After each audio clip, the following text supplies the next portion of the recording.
On August 5, 2026, Arsenal shook European football by agreeing to a £75 million deal to sign Newcastle captain Bruno Guimarães.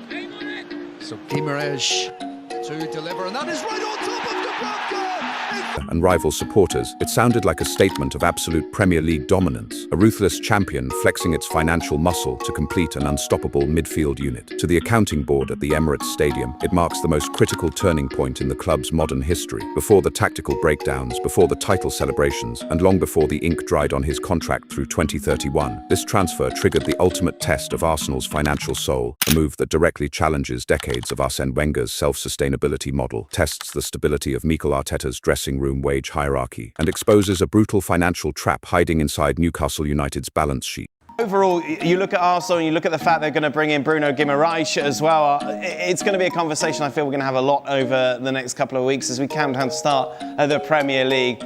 It's very difficult to put up an argument, Frank, isn't it, as to why they won't retain their title. To understand why dropping £75 million on a single 28-year-old midfielder carries so much weight, you have to look back at the foundational DNA of modern Arsenal. For over 2 decades, Arsène Wenger governed Arsenal under a strict, almost religious financial code. Spend only what the club generates, avoid artificial debt, and never break your wage structure for individual superstars. Wenger repeatedly warned that the moment a club starts competing in high-stakes bidding wars to chase finished products, they risk sacrificing their long-term financial soul for short-term competitive gain. For years, Arsenal fans treated that financial caution as a handicap that cost them silverware, while rivals like Chelsea and Manchester City spent freely. Fast forward to the summer of 2026, Mikel Arteta's Arsenal isn't chasing top 4 spots anymore. They enter the season as reigning Premier League champions, aiming for back-to-back titles and European dominance. By sanctioning a £75 million deal for Bruno Guimarães after already committing massive capital to players like Declan Rice, Arsenal has fundamentally evolved from a self-sustaining talent builder into a ruthless, high-spending superclub. Abandoning Wenger's financial caution to spend big seems like the natural evolution for a team trying to dominate Europe. Yet that exact decision forces Arsenal into the exact same accounting trap that has ruined elite clubs across the continent. So how did Arsenal pull off a £75 million transfer without triggering an immediate Premier League FFP sanction? Because the reason is clearly because the others, they don't know where they go, where Arsenal, the Gunners, they have some insurances and they know that with the team that they have right now, they can be better than anybody else. Well, let's look at the actual math inside the accounting office. On the surface, writing a £75 million check sounds like a massive financial gamble. But in modern football accounting, clubs don't pay transfer fees in a single cash lump sum on their books. Under Premier League profitability and sustainability rules, or PSR, Arsenal utilizes amortization. By signing Bruno Guimarães on a long-term contract through 2031, Arsenal spreads that £75 million fee over 5 years. That reduces their immediate annual ledger hit to roughly £12.5 to £15 million per year in amortization. To cushion that hit even further, Arsenal sanctioned the sale of midfielder Christian Nørgaard to Everton for £7 million.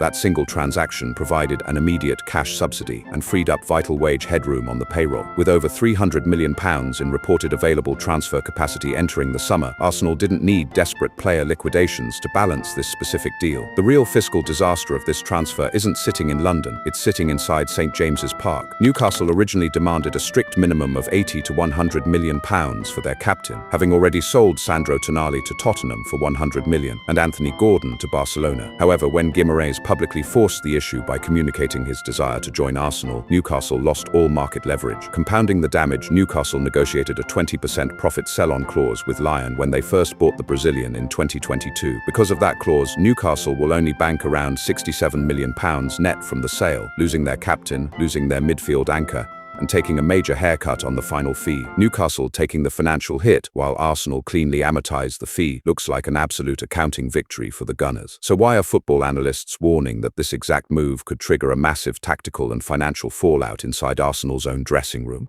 we don't know what Bruno Guimarães will bring, if he will play alongside Rice or not, so what's going to be the Arteta's decision. And the biggest question is for Saliba. Managing PSR headroom on a spreadsheet is the easy part. Managing human egos in a championship dressing room is where empires fall apart. When you bring in a Premier international midfielder who turns 29 in November, You don't just pay a high transfer fee, you pay marquee wages. By inserting Bruno Guimarães at the very top of Arsenal's salary structure, the board risks creating an illusory solution. In football finance, an illusory solution occurs when a club solves an immediate pitch objective by making an elite signing, but accidentally sets off a wage inflation cascade across the rest of the squad. When young stars like Miles Lewis-Skelly or established leaders see a new arrival taking home top-tier wages, future contract extension negotiations become exponentially more expensive. On the pitch, the financial outlay creates an immediate tactical puzzle. Last summer, Arsenal spent £60 million to sign Spanish international Martin Zubimendi as their primary midfield controller. Yet, as pundit Jamie Carragher noted, adding Bruno Guimarães effectively displaces Zubimendi from Arteta's primary starting 11. Spending £60 million on a controller in 2025, only to spend £75 million on another midfielder 12 months later to push him to the bench,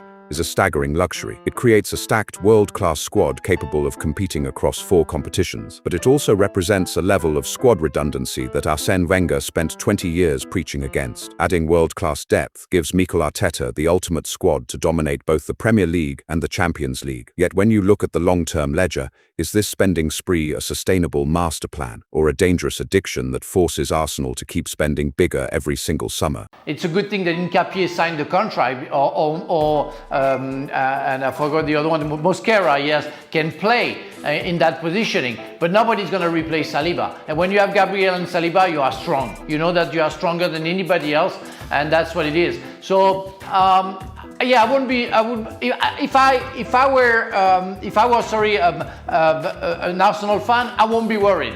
The first 4 seats is given.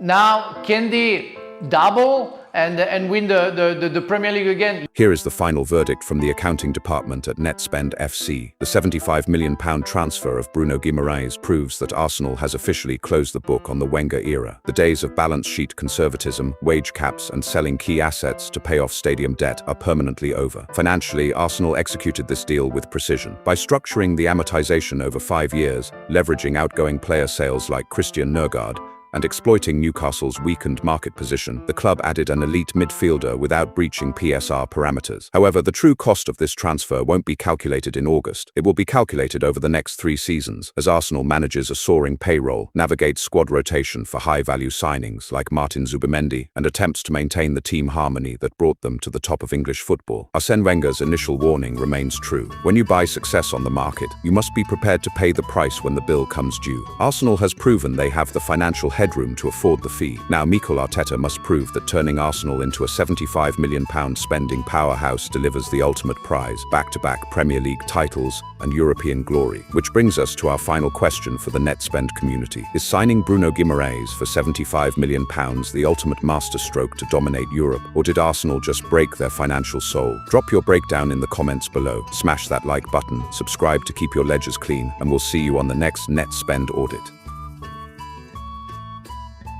See if they comment or run to the referee. Well, Dubravka didn't. 13 minutes plus added time. Straight into the heat of the battle in the middle. Oh, it's towards Henderson's goal!